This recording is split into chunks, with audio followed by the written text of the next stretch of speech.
ये है episode number 3, chapter 1, उत्तम क्षमा। धर्म के 10 लक्षण होते हैं, जिसमें से पहला लक्षण है उत्तम क्षमा। क्रोध से प्रीति का नाश होता है। हमने पहले 2 एपिसोड में समझा क्रोध क्षमा का विपरीत है। अगर क्रोध होगा तो उत्तम क्षमा नहीं हो सकता। तो इसी के बारे में और जानते हैं और एक कहानी सुनते हैं। क्रोध से प्रीति का नाश होता है, मान से विनय का विघात होता है, माया से विश्वास की हानि होती है और लोभ सब गुणों का नाश करने वाला है। ये चारों कषाय हमारे लिए अहितकारी हैं, पर क्रोध एक धधकता अंगारा है। उसकी प्रचंड ज्वाला में सारे गुण स्वाहा हो जाते हैं। इसलिए सर्वप्रथम इससे छुड़ाया जाए। जिस प्रकार रक्त रंजित वस्त्र को रक्त से साफ नहीं किया जा सकता, उसी प्रकार क्रोध का प्रतिकार बैर, घृणा, प्रतिशोध से नहीं किया जा सकता। क्रोध रूपी धधकते अंगारे को बुझाने के लिए क्षमा के नीर की आवश्यकता है, क्योंकि हजारों वर्षों की तपस्या को एक क्रोध क्षण भर में समाप्त करने में कारण है, और हजारों वर्ष के बैर को क्षणांश में समाप्त करने में क्षमा कारण है। क्रोध की अग्नि को बुझाने के लिए क्रोध का पेट्रोल मत डालो, क्योंकि पेट्रोल से आग नहीं बुझती। आग का उपचार पानी है, क्रोध का उपचार क्षमा है। सामने वाला हमारे साथ कितना भी अनुचित व्यवहार करे, यदि हमारे अंदर क्षमा गुण है तो वहाँ हमारा कुछ भी बिगड़ने वाला नहीं है। क्षमा हमारा स्वभाव है। उसे अनेक प्रतिकूलताएं मिलने पर भी नहीं छोड़ना चाहिए। कितनी खूबसूरत बात बोली। जिसके पास उत्तम क्षमा होती है, वह नरक और तिर्यंच गति में नहीं जाता। उत्तम क्षमा ही मन की उज्ज्वलता है। ऐसे क्षमा धर्म को छोड़कर क्रोध करना पागलपन है। क्रोध में व्यक्ति का विवेक काम नहीं करता, उसे भले बुरे की पहचान नहीं रहती। जिस पर क्रोध आता है, क्रोधी उसे भला बुरा कहने लगता है, गाली देने लगता है, मारने लगता है। क्रोध के समान आत्मा का कोई दूसरा शत्रु नहीं है। क्रोध के आवेश में व्यक्ति की विचार शक्ति समाप्त हो जाती है। क्रोध से सदा अहित ही होता है। क्रोध हर हाल में बुरा है, चाहे वह संसारी हो या सन्यासी। चलो एक कहानी सुनते हैं। एक संत धूनी रमाए बैठे थे। संत जी का नाम श्री 1008 शांति प्रसाद जी था। एक युवक परीक्षा के लिए उनके पास गया। उन्हें प्रणाम किया। युवक ने कहा, बाबा जी, धूनी में आग है?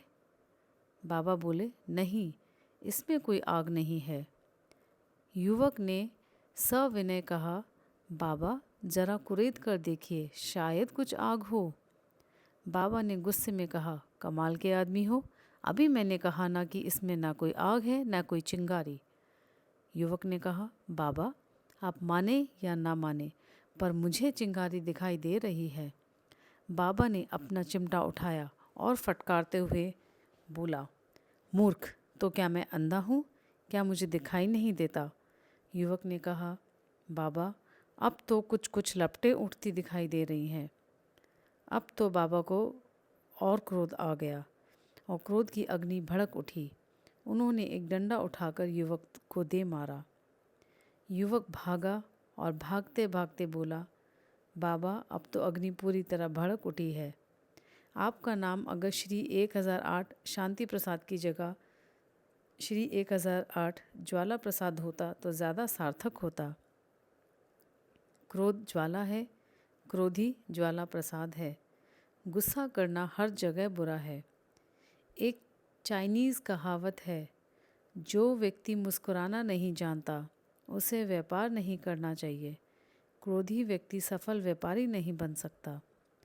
वैज्ञानिक परीक्षणों के आधार पर मनोवैज्ञानिक कहते हैं कि क्रोध से मनुष्य का स्वभाव चिड़चिड़ा हो जाता है और उसके परिणाम स्वरूप उसके शरीर में रुक्षता आती है। क्रोध करते समय मुख सूखता है और कंठ में रहने वाली जो ग्रंथियां लार पैदा करती हैं,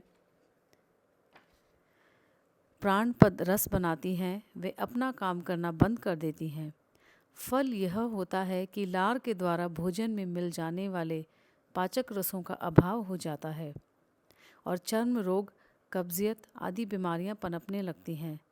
क्रोधी व्यक्ति स्वयं ही अनेक रोगों का आमंत्रण देता है। जो व्यक्ति क्रोध नहीं करता उसके सभी प्राणी सहज ही मित्र बन जाते हैं। न्यूयॉर्क में वैज्ञानिकों ने एक परीक्षण किया कि क्रोधी व्यक्ति के रक्त में जितना जहर फैल जाता है। उन्होंने एक क्रोधी व्यक्ति के रक्त को निकाला और उसके रक्त को एक खरगोश को लगा दिया। शांत मज़े से बैठा खरगोश गाजर खा रहा था। जैसे ही उस क्रोधी व्यक्ति के रक्त को खरगोश में लगाया, वैसे ही वह खरगोश उचकने लगा, भागने लगा, दांत किटकिटाने लगा, झपटने लगा और अपने शरीर के बालों को नोचने लगा। उसने घंटे भर में भयंकर रूप धारण कर लिया और थोड़ी देर के बाद मरण को प्राप्त हो गया। देखो, क्रोधी का ज़रा सा रक्त जब खरगोश को इतना विकृत कर सकता है तो स्वयं को कितना विकृत करता होगा।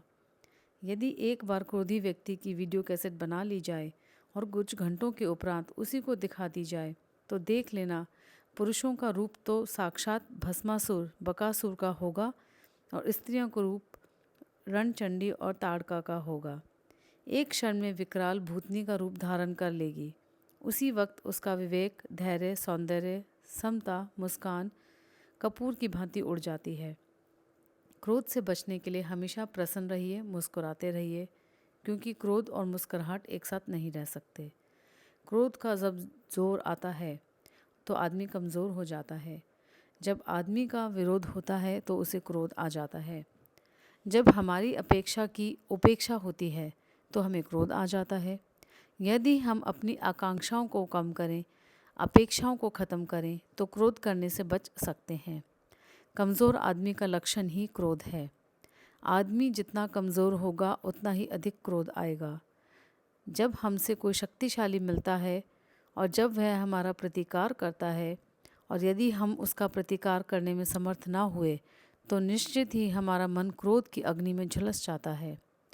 क्रोध से बचने के लिए हमें चाहिए कि हम कमज़ोर ना बने। हमारे अंदर धैर्य, साहस और संबल होना चाहिए। आज के लिए इतना ही। अगले एपिसोड में हम इसको आगे कंटिन्यू करेंगे और क्रोध को और उत्तम क्षमा को समझने के लिए और बारीकी से एक और कहानी सुनेंगे। तब तक के लिए जय जिनेंद्र।